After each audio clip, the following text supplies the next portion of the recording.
पहलगाम में हमले के बाद आतंकियों पर प्रहार और भी तेज हो गया है। पुलवामा में सुरक्षा बल ने आतंकी हमले में शामिल आतंकी आदिल शेख का घर मिट्टी में मिला दिया।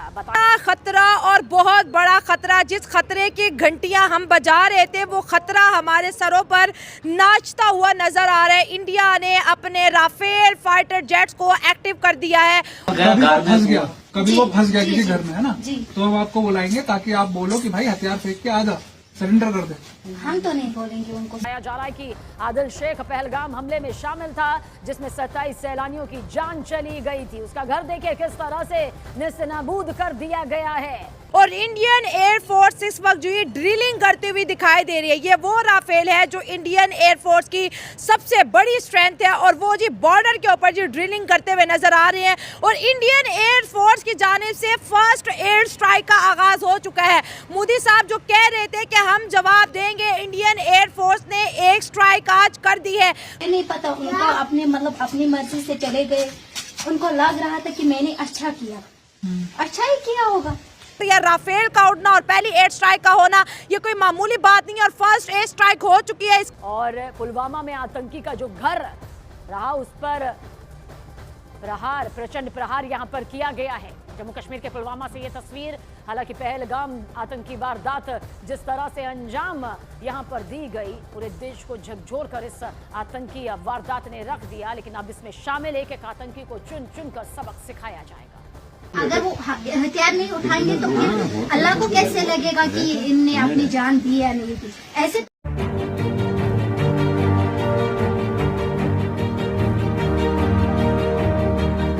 नमस्ते दोस्तों, जय हिंद। निक न्यूज़ भारत की रिएक्शन वीडियो में आप सभी का स्वागत है। दोस्तों, जो पहलगाम का हमला हुआ है उसमें पाकिस्तानियों ने बहुत ही ज़्यादा गलत किया है, ये आप सब जानते हैं। और दोस्तों, ये जो जिहादी हैं ये कोई पाकिस्तान से नहीं आते हैं, यहाँ पर पाकिस्तान से सिर्फ हथियार आते हैं। दोस्तों, ये सारे कश्मीरी हैं और अब ये राग लापते हैं कि ना सारे पर्यटक आएँ।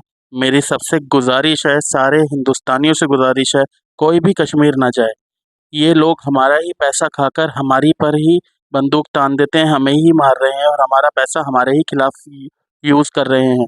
तो वहाँ पर घूमने कोई ना जाए, कोई पर्यटक वहाँ ना जाए और कहीं चला जाए।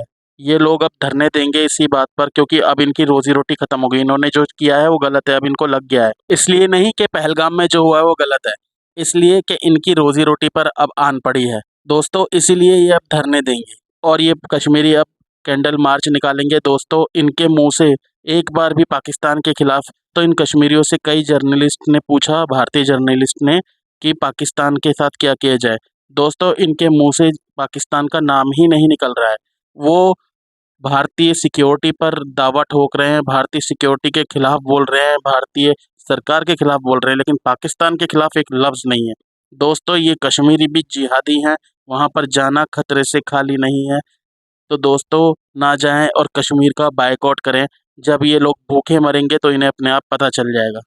दोस्तों, आप स्क्रीन पर एक फ़ोटो देख सकते हैं, उस पिक में साफ साफ दिखाई दे रहा है कि पहलगाम में इन कश्मीरियों ने भारतीयों के साथ क्या किया, हिंदुओं के साथ क्या किया। जैसा इस फोटो में दिखाई दे रहा है सेम इसी तरह से इन कश्मीरियों ने किया है। तो आप कश्मीर का बायकॉट करें। तो दोस्तों, इसी टॉपिक पर चलते हैं, आगे की वीडियो की तरफ देखते हैं पाकिस्तानी रिएक्शन। धन्यवाद। पहली बात यह है, जहाँ पर हिंदुस्तान और पाकिस्तान की बात करते हैं, सवाल ये बनता है कि अगर हमने हिंदुस्तान से आज़ादी ली थी, हिंदुस्तान ने हमसे आज़ादी ली थी, क्या इस दिन के लिए ली थी? हाँ। कि हम जंगें करेंगे, हम लड़ेंगे। हाँ। पहले हम कत्ल करते थे, हिंदू और मुसलमान, हिंदू और मुसलमान, हिंदू और मुसलमान, 1000 साल से हम रहते रहे एक साथ। फिर जब आज़ादी मिली, अब भी हमारा पर्पज़ सिर्फ ये कि हमने इंडिया को शिकस्त दी। इंडिया का पर्पज़ ये कि हमने पाकिस्तान को नीचा दिखाना है, बस यही रह गया था। जिन्होंने हमें 200 साल तक गुलाम रखा, हमें तो चाहिए था कि हम इत्तफाक करते। जिन्होंने हमें गुलाम रखा था, हम ट्रेड के जरिए से, टेक्नोलॉजी के जरिए से उनको 400 साल तक गुलाम रखते। हम आपस में लड़ने लग गए। हाँ। क्या हमारे खून में कोई फर्क है? हाँ। हमारे नस्लों में कोई फर्क है? हमारी कौमियत में कोई फर्क है? हमारी हाँ। शक्लों में कोई फर्क है? कोई फर्क नहीं है। हाँ। मैं मानता हूँ कि बहुत सारी जंगें हुई है। हमने 65 की जंग लड़ी है, क्या हुआ, आखिरकार हमें टेबल पे मुआहदा करना पड़ा। 71 की जंग हुई, क्या हुआ, हमें बंगाल हाथ से जाना पड़ा। 99 में कारगिल हुआ, क्या हुआ, पाकिस्तान का नुकसान हुआ। 2002 में जब मुशर्रफ साहब थे, उस वक्त पाकिस्तान और इंडियन आर्मी बॉर्डर पे तैनात हुई, तो उस वक्त अरबों डॉलर्स के नुकसान हुए विदाउट एनी वॉर। जंग के लिए बड़े वसाइल चाहिए, बड़े रिसोर्सेज चाहिए, और ये आवाम पागल बैठी हुई है और ये सोच रही है कि जंगे क्यों नहीं हो रही है। पहली आवाम है जो कह रही जंग क्यों नहीं हो रही, फौज लड़ क्यों नहीं रही है। देखिए ना, इंडिया और पाकिस्तान की आवाम के बीच एक बड़ी चीज मशहूर है कि दोनों जो है हुब्बुल वतनी के नाम पर जी बड़े जज्बाती हो जाते हैं। ये पैट्रियोटिक फीलिंग इंडिया और पाकिस्तान, जिसको हम जज्बा भी कहते हैं सादा अल्फाजों में, भाई जब बात वो कहते हैं भारत माँ की है और हम कहते हैं पाकिस्तान की है, तो फिर जो होना है हो जाए। लेकिन राफेल का उड़ना बड़े खतरनाक बताया जाता है, और ये भी कहा है कि देखिए जंग की जो धमकी है सबसे पहले इंडिया ने दी है कि हम इसका जरूर जवाब देंगे, और अब जो है उन्हें करना पड़ेगा। लेकिन पाकिस्तान की एयरफोर्स कोई प्रैक्टिस करती हुई नजर आ रही है, बड़ी खामोश नजर आ रही है।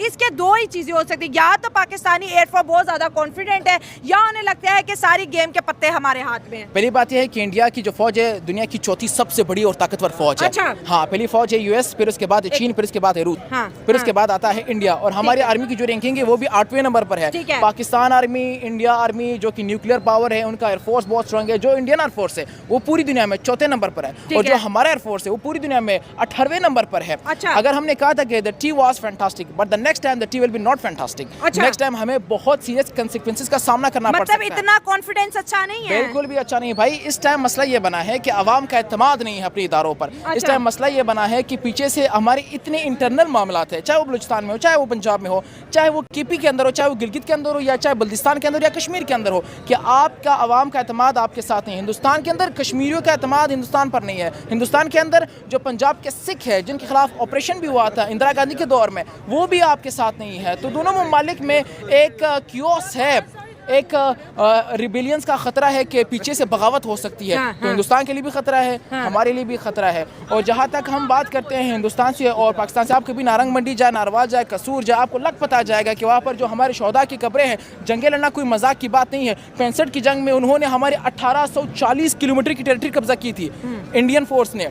हाजी पीर पास से वहाँ तक कब्जा किया था, और हमने 540 किलोमीटर की टेरिटरी कब्जा की थी, वापस देनी पड़ गई थी। यानी कि हमने अटैक किया था, क्या कोई फायदा हुआ था उससे हमें? 71 के अंदर हमने जो मुक्ति बाहिनी है बांग्लादेश के अंदर, हमने उनकी बगावत को 9 महीने के अंदर कुचल दिया। मगर उसके बाद जब इंडियन आर्मी को लग पता गया कि भाई जो मेरी मेहनत थी उस पर पानी फिर गया, तो उन्होंने डायरेक्टली पाकिस्तान पर अटैक कर दिया, और पाकिस्तान का जो सप्लाई लाइन था वो काट दिया, और 90,000 हमारे फौजियों ने सरेंडर किया, क्योंकि सप्लाई लाइन बहुत कमज़ोर हो गई थी और उनके पास जो है वो इक्विपमेंट्स नहीं थे। हाँ, फिर हमने सियाचिन जब हमारे हाथों से निकला, तो उस टाइम जनरल जियाउल हक साहब हुआ करते थे, उन्होंने कहा वहाँ पर तो गाज भी नहीं उगती, हमने सियाचिन का क्या करना है भाई। और इसके अलावा हम देखते हैं 1999 में जब कारगिल का प्लान 4 जनरलों ने बनाया, तो हमारी हुकूमत के बारे में, हमारे प्राइम मिनिस्टर को उसके बारे में बिल्कुल भी इल्म नहीं था। तो इस टाइम मुझे लगता है हुकूमत भी एक प्लेटफॉर्म पर है, और आर्मी के जितने भी जर्नल्स हैं वो भी सब एक प्लेटफॉर्म पर है। लेकिन इस वक्त मुझे आवाम नाराज़ लग रही है, आवाम को इंगेज करने की ज़रूरत है। जब आवाम इंगेज होगी, वहाँ से भी आवाम इंगेज होगी, तो फिर आवाम ये कोशिश करेगी कि हमारे दरमियान जंग ना हो, क्योंकि जंग के बड़े ख़तरनाक नताइज हो सकते हैं। अफगानिस्तान की मिसाल हमारे पास है, हम किधर जाएंगे? हमारे सब हमसायों के साथ ताल्लुकात ख़राब, इंडिया नहीं जा सकते, अफगानिस्तान वाले हमें जाने नहीं देंगे, ईरान नहीं जा सकते, चीन नहीं जा सकते, आखिर जाएंगे कहाँ? पाकिस्तानी से सब नफरत करते, जितने भी पाकिस्तानी दुनिया के अंदर है सब नफरत करते हैं। चीन तो हमारा दोस्त है, अफगानिस्तान के साथ हमारी बनती है, लेकिन टीटीपी की वजह से बिगड़ी हुई है। ईरान तो अभी पाकिस्तान जब इब्राहिम रईसी थे वो विजिट करके गए, लेकिन हाँ कॉन्सिक्वेंसेस तो वॉर के भुगतने पड़ेंगे। खैर डिप्लोमेटिक रिलेशनशिप की बात भी होगी, लेकिन देखिए बात इंडिया से हुई है कि हम जी इसको अटैक करेंगे। अब अगर वो करते हैं, क्योंकि आज की और कल की 2 नाइट्स बहुत ज़्यादा इंपॉर्टेंट है, और आर्मी जो है इस वक्त बड़ी एक्टिव नजर आ रही है। अगर हम एयरफोर्स की बात करें, नेवी की बात करें, राफेल के उड़ाने पे मेरे ख्याल से कोई 2 करोड़ का खर्चा है 1 घंटे का, वो वैसे तो नहीं एक्सरसाइज कर रहे हो। और एक इंडियन एयरफोर्स ने स्ट्राइक कर भी दी है, दुनिया एक स्ट्राइक हो गई है इंडियन एयरफोर्स की, वो मैं आपको बाद में बताऊंगी कि हुई कहाँ। उन्होंने स्ट्राइक की, लेकिन वो इंडिया के अंदर हुई है। ये पाकिस्तान के लिए एक वार्निंग थी कि अगर हम यहाँ पर एक स्ट्राइक हो गई है, एक स्ट्राइक हो गई है, गिरा सकते हैं, हम आपकी शारक से पकड़ सकते हैं, यानी कश्मीर से भी पकड़ सकते हैं। कोई मिस्टेक नहीं थी इंडियन एयरफोर्स की कि अपने ही भारत में? ये सिर्फ पाकिस्तान को डराने के लिए था। जब कश्मीर की लड़ाई हुई थी सबसे पहले, लेकिन वो तो इंडियन एयरफोर्स ने ऑफिशियली कहा है कि ये गलती हो गई। तो पाकिस्तान को डराने का ये भी एक अच्छा सा सुनहरा मौका है कि हमारी गलती हो गई थी। इसका मतलब अगर गलती हो सकती है तो हम एक्चुअली में भी अटैक कर सकते हैं आप पे। तो बी केयरफुल पाकिस्तान को आना चाहिए। और उसके बाद राफेल आ रहा है तो इधर फिर से F-16 लेकिन जब भी वहाँ से कोई भी मिसाइल, वहाँ से कबूतर भी आया तो हमारे एयरफोर्स ने मुंह तोड़ जवाब दिया, हमारी फौज ने मुंह तोड़ जवाब दिया, उसमें कोई शक नहीं है। पाकिस्तान की फौज एक प्रोफेशनल फौज है, चाहे वो प्रॉक्सी वॉर्स के अंदर हो, चाहे वो अफगानिस्तान के अंदर हो, चाहे वो रूस के साथ हो, चाहे वो US के साथ हो, चाहे वो तालिबान के साथ हो, दाइश हो, BLF हो, जो भी हो, वो एक प्रोफेशनल ट्रेंड आर्मी है। उन्होंने जंगें लड़ी है, मजाक की बात है, हमारी फौज भी तगड़ी फौज है। ये कोई अफगानिस्तान की फौज नहीं, ना ईरान की फौज है, ना किसी और मुल्क की फौज है जो डर जाएगी। प्रोफेशनल फौज है, डिसिप्लिन है। कुछ इख्तलाफात हो सकते हैं, लेकिन इंडिया के अंदर जो मोदी साहब ने कहा था कि 48 घंटों के अंदर पाकिस्तान पर अटैक हो सकता है, वाकई में बहुत बड़ी जंग हो सकती है। अगर हमें लाहौर के अंदर पटाखे सुनने को मिल सकते हैं तो दिल्ली में महफूज नहीं रहेगा। और ऐसी ही लेटेस्ट वीडियो देखने के लिए निक न्यूज़ भारत को सब्सक्राइब करें, लाइक और शेयर करना ना भूलें।